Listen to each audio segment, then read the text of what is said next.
வணக்கம் மாணவர்களே, உங்கள் எல்லோரையும் ரோஜா தோட்டம் சேனலுக்கு அன்போடு வரவேற்கிறேன். 7ஆம் வகுப்பு தமிழ் பாடம் அறமென்னும் கதிர். இந்த பாடத்துக்கான வீடியோவை நம்ம ஏற்கனவே போட்டிருக்கோம்.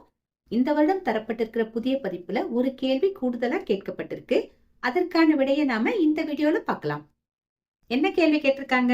நயம் அறிக, அறமென்னும் கதிர் செய்யுளில் அமைந்துள்ள எதுகை மோனை முரண் சொற்களை எடுத்து எழுதுக. முதலில் எதுகை சொற்கள். எதுகை சொற்கள்னா என்ன? முதலாம் எழுத்து அளவொத்து நிற்க, இரண்டாம் எழுத்து ஒன்றி வருவது எதுகை சொற்கள் இல்லையா? இந்த பாடலில் இடம்பெறும் எதுகை சொற்கள் எது? இன்சொல், வன்சொல், அன்பு நீர். இந்த 3 சொற்களிலுமே இன் ஒன்றி வந்துள்ளது.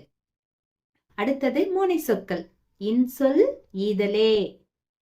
மோனை சொற்களை எழுதும் போது ஒரு சொல் குறிலாகவும் இன்னொரு சொல் நெடிலாகவும் ஆரம்பிச்சாலும் அது மோனை சொற்கள் தான்.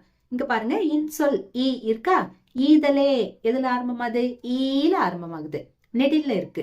இருந்தாலும் இவை இரண்டும் மோனை சொற்கள் தான். சரிங்களா? அடுத்தது வன்சொல், வாய்மை. அதே மாதிரிதான், வா இப்படி இருக்கு, இப்படி இருந்தாலும் அவை மோனை சொற்கள் தான்.